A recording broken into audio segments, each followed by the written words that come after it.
अस्सलाम वालेकुम। उम्मीद करते हैं कि आप सब बिल्कुल ठीक होंगे और खैरियत से होंगे। मैं आज थोड़ा सा मनफी ख़्यालात के बारे में बात करना चाहूँगी, क्योंकि अक्सर लोग कहते हैं कि हमें मनफी ख़्यालात को कैसे कंट्रोल कर सकते हैं, हम क्यों मनफी ख़्यालात रखते हैं, हम क्यों नेगेटिव सोचते हैं। तो आज मैं थोड़ा सा उस पर बात करूँगी। सबसे पहले तो अपने माइंड में रखें कि जो मनफी ख़्यालात होते हैं ना, जो नेगेटिव थिंकिंग होती है, वो ऐसे नहीं आती और ना ही वो ऐसे ही स्टार्ट हो जाती है।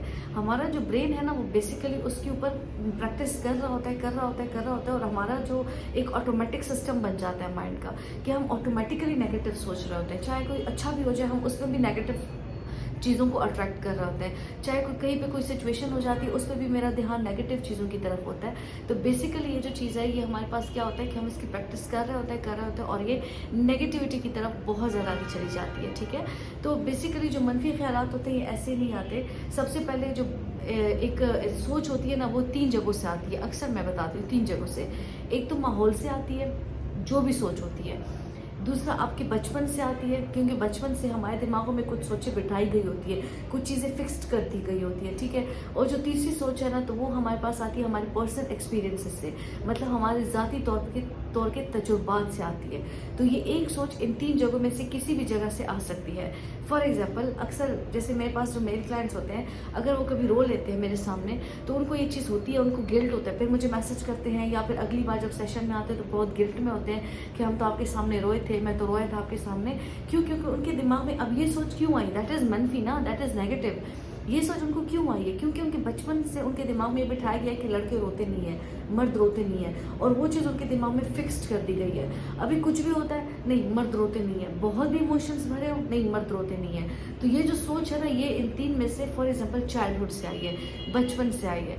इसके अलावा ये सोच एनवायरनमेंट से भी आ सकती है, माहौल से भी आ सकती है। ठीक है, कि माहौल में अगर ये रोया है किसी के सामने, तो फिर इसको टॉन्ट कर दिया गया, या फला जो भी जो है इसको क्रिटिसाइज कर दिया गया। ठीक है, तो ये चीज़ें होती हैं हमारे पास, जो थॉट आती है वो इन 3 जगहों में से किसी एक जगह से आती है।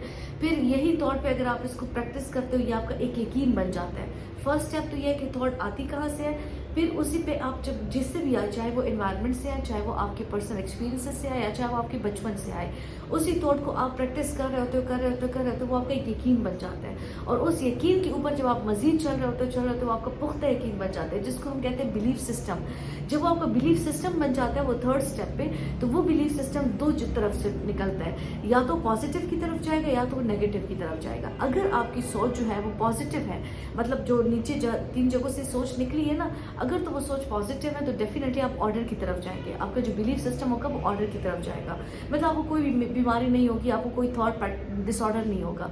लेकिन अगर आपकी सोच नेगेटिव है, जैसे फॉर एग्जांपल हम लोग जैसे फीमेल्स के बारे में या ट्रांसजेंडर्स के बारे में हम लोग कहते हैं कि ट्रांसजेंडर्स के बारे में अक्सर कहा जाता है कि तो नाच गाने वाले होते हैं, फॉर एग्जांपल। ठीक है, अब नॉट नेसेसरली, आप लोगों ने देखा होगा, इनमें ऐसे भी होते हैं जो हाफिज़ कुरान होते हैं, जिन्होंने इल्म किया होता है, कंप्लीट किया होता है। ठीक है, और जो आगे न्यूज़ जो है वो चैनल्स पे चले जाते हैं, पढ़े लिखे लोग होते हैं इनमें। ठीक है, तो इट्स नॉट नेसेसरली कि ये सब नाच गाने ही करते हैं, लेकिन ये थॉट कहाँ से हमारे दिमागों में बिठाई गई है, बचपन से।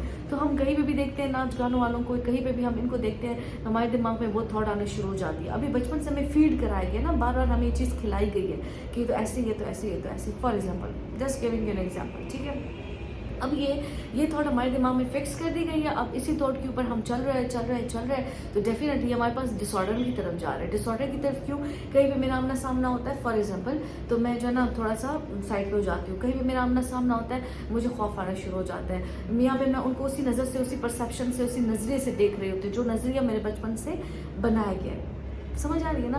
तो ये चीज़ होती है कि ये फिर डिसऑर्डर की तरफ या फिर ऑर्डर की तरफ जाएगा। ऑर्डर मतलब कि कोई बीमारी नहीं, एवरीथिंग इज क्लियर एंड जो है वो साफ है, लेकिन डिसऑर्डर मतलब कि कहीं ना कहीं फिर प्रॉब्लम्स आना शुरू हो जाती है। तो आप अपने थॉट पैटर्न को देखें कि जो आपकी सोच है, सबसे पहले जो भी आपके ख्यालात होते हैं, मनफी ख्यालात, उनको आइडेंटिफाई करना बहुत ज़रूरी होता है। आपको पता होना चाहिए कि आपकी सोच आई कहाँ से है। ठीक है, अगर तो वो चाइल्डहुड से है, तो ज़रूरी नहीं है कि बचपन की जो सोच है वो अभी भी चल रही है, ज़रूरी नहीं है। जैसे हम कहते हैं ना कि हर एक ज़माने का जो है एक अपना एक ट्रेंड होता था, और वो ट्रेंड ज़रूरी नहीं कि अभी चल रहा हो, ट्रेंड ख़त्म भी होता है ना, वो एक टाइम तक चल रहा होता है। ठीक है, है। तो इसी तरीके से आपके जो बचपन की चीज़ें थी, ज़रूरी नहीं है कि वो आपके साथ सारी ज़िंदगी चलती रहेंगी।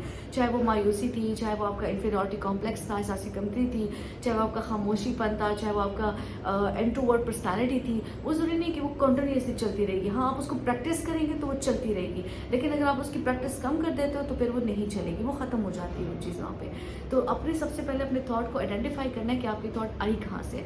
आइडेंटिफिकेशन बहुत इंपॉर्टेंट है। आपको पता चल जाता है कि हाँ, मेरी थॉट यहाँ से आई है, फॉर एग्जांपल एनवायरनमेंट से आई है, तो क्या उस थॉट को इतनी इंपॉर्टेंस देना ज़रूरी है कि वो आपके लिए डिसऑर्डर बनता जा रहा है। मतलब थॉट है ना, फिर उसके बाद उसकी प्रैक्टिस है, फिर वो बिलीव है, फिर वो बिलीव सिस्टम है, और फिर वो या तो डिसऑर्डर है या फिर डिसऑर्डर है। तो आप देखिए कि आपकी जो थॉट है वो आपको कहाँ लेकर जा रही है। ब्रेन को ये रियलाइज़ करवाना, that is very much important. जब तक आपके ब्रेन को रियलाइजेशन नहीं होगी, आप लोग अपने उस थॉट पे काम नहीं कर सकते। ठीक है जी।